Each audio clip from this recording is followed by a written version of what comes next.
What if your anxiety isn't a malfunction, but the most accurate response to reality? Neuroscientists just discovered why 92% of high achievers feel this hidden terror in quiet moments. That voice whispering, "Is this all there is?" It's not your enemy, it's your awakening. There is a question that lives underneath all your other questions. It's a quiet ache you feel in the moments between distractions. It's the feeling that no matter what you achieve, how much you improve, or who you become, something is still fundamentally missing. You've been told your whole life that the answer is out there, that you need to find your purpose, fix your flaws, calm your mind, and build a better you. Is this real? But what if that entire search is based on a case of mistaken identity?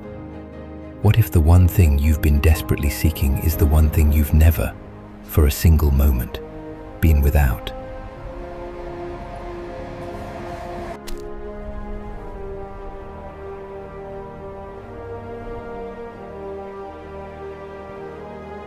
This isn't another promise of self-improvement. This is an invitation to stop the search and finally see what has been here all along. For decades, we've misunderstood anxiety. It's not a chemical imbalance to medicate away. It's your biological alarm screaming, "You've mistaken yourself for a character in a movie." Your brain's default mode network creates the illusion you're separate from life, a tiny character fighting the universe. But cutting-edge fMRI studies show something revolutionary. When this network quiets, you remember you're not the struggling character, you're the screen.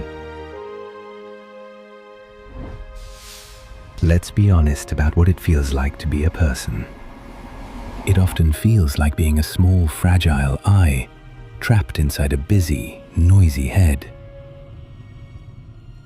A worried CEO in the corner office of the mind, constantly strategizing, judging, and fearing. This I feels separate from everything else. Separate from the world, separate from other people, and even separate from the peace it craves. This feeling of separation is the root of our deepest anxieties. It's the source of our loneliness. It's the belief that you are a solitary soldier who must fight against the world to get what you need. And it is utterly exhausting.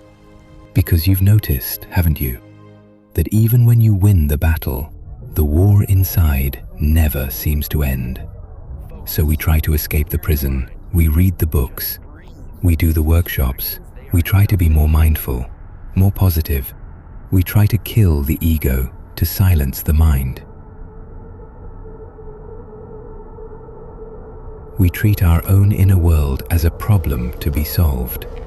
But this approach often leads to a subtle trap. It's called spiritual bypassing.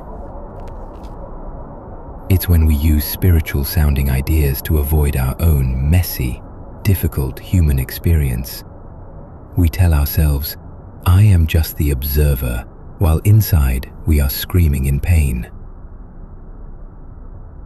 We pretend to be at peace when in reality we are just numb. This isn't freedom, it's just a more sophisticated form of denial. The fundamental mistake is this: we believe peace is a destination we must reach, that it's a prize we get after we've fixed ourselves. But the search itself reinforces the very feeling of separation we're trying to escape. The seeker and the sought are two ends of a stick that doesn't exist.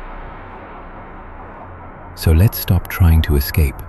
Let's stop trying to fix. Let's just look.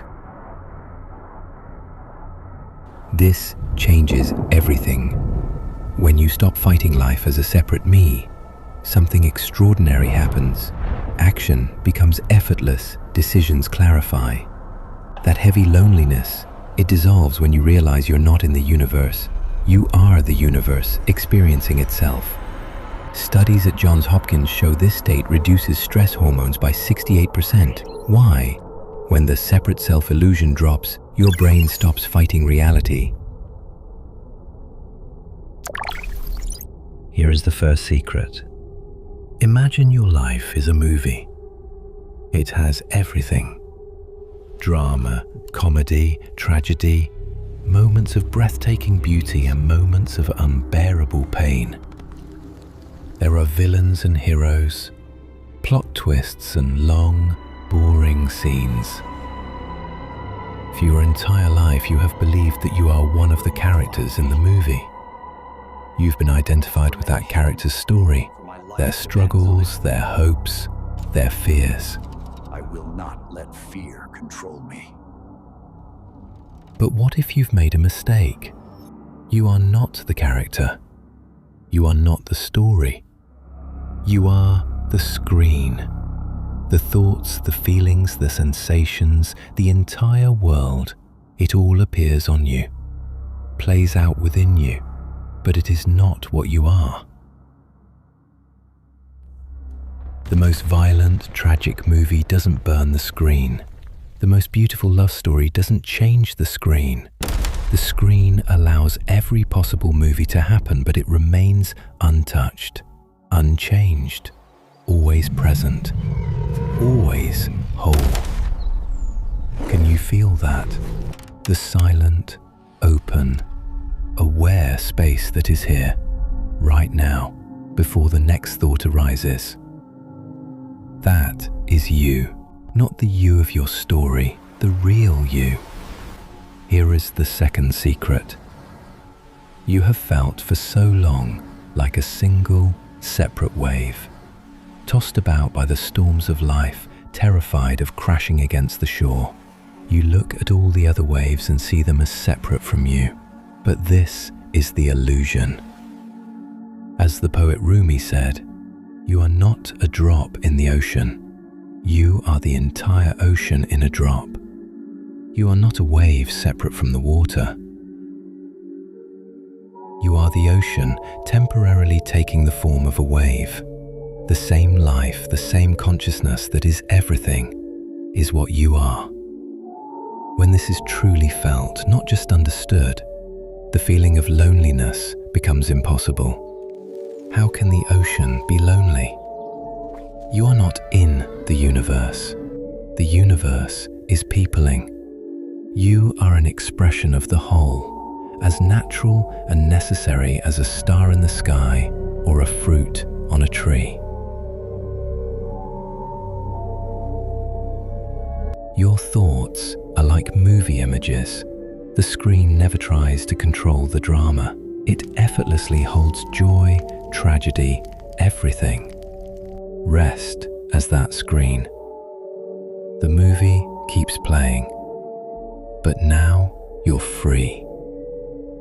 Now, 3 huge mistakes people make. First, this means I become passive. Actually, enlightened action is precise and effortless. Like an athlete in the zone.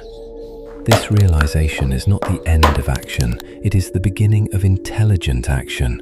Action free from the friction of the ego. Before enlightenment, you chop wood and carry water. After enlightenment, you chop wood and carry water. The activities of life continue, but they are no longer fueled by a desperate, anxious need to validate a separate self. Every voice is heard, every dream is valued, and every citizen thrives.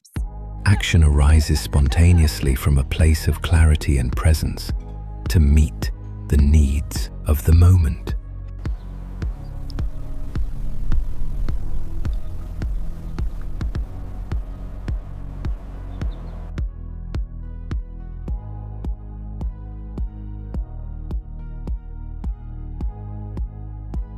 Second misconception: if nothing's separate, nothing matters.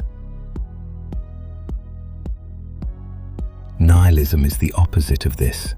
Non-duality reveals everything matters profoundly because you're not protecting a fragile self, you can finally engage fully.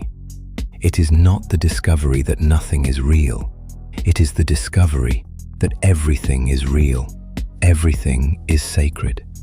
When the world is no longer seen through the filter of "what can this do for me?" it is finally seen for what it is, a miracle. The dream is not negated. It is recognized as a real dream, and you are the dreamer who is dreaming it all into being. The emptiness you feared was actually the fullness of reality, finally unburdened by your story about it.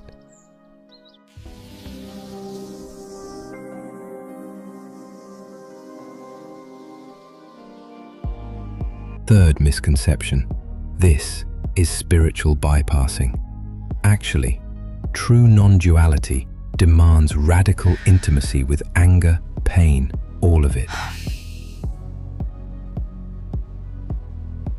The screen doesn't reject dark scenes. Your rage isn't yours, but feel it completely. Try this now. Notice the space between thoughts.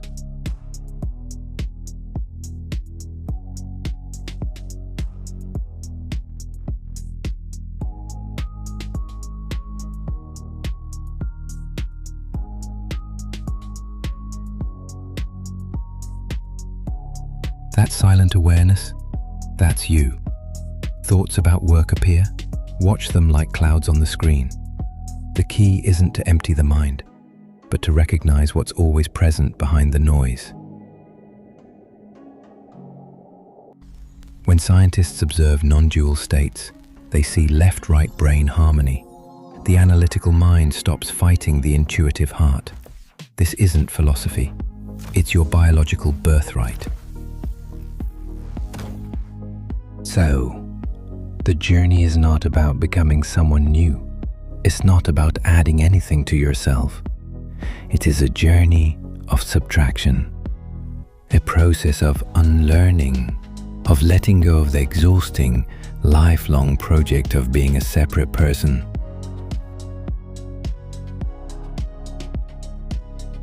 You are not the body. You are not the mind. You are not your story.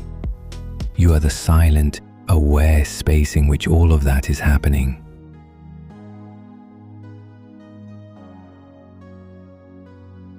You are the consciousness that dreamed this entire universe into existence just for the joy of experiencing it.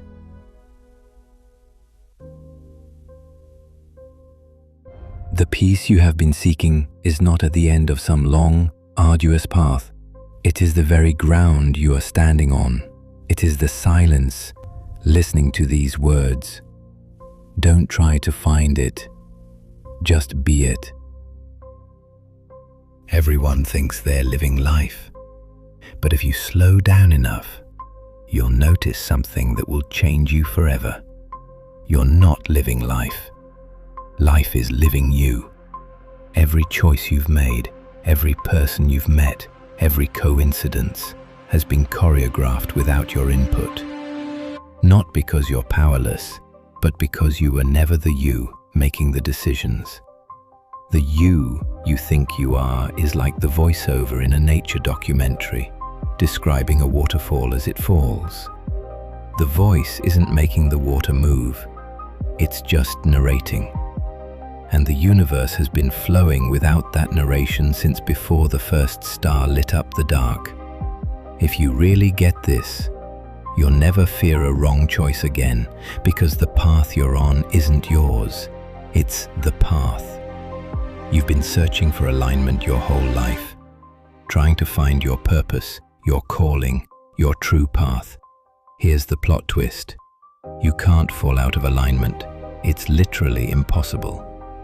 You've never been off track, because there is no track. There's only this, right here, right now, and the next thing that happens. You know when you're watching a movie and the character says, "I just need to find my way," and you, the audience, already know they're exactly where the story needs them. That's you. Except you're both the character and the screenwriter and the audience. all at once. People talk about breaking free, but there's no prison here. Only walls we've drawn in chalk, and the rain of life has been washing them away since the day you were born. Freedom isn't something you reach.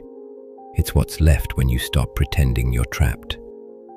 Right now, you might feel like you're on the outside, watching everyone else live fully.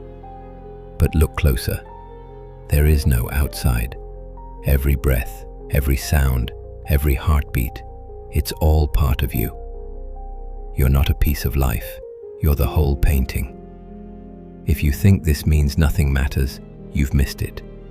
It means everything matters. Every smile you give a stranger, every raindrop hitting the pavement, every argument, every silence, because it's all you. The bad scenes, the good scenes, the boring ones. They're not obstacles, they're the plot. Here's the ultimate game. Stop trying to win and watch how everything you ever chased starts moving toward you. What if the voice in your head is just the subtitles and the movie works perfectly without them? Ever notice how life never actually asks for your opinion before it changes? If you couldn't think about yourself, what exactly would be missing? You've been waiting your whole life for the moment you finally get it. This is it. But here's the twist. There's nothing to get. You're already inside the thing you've been looking for.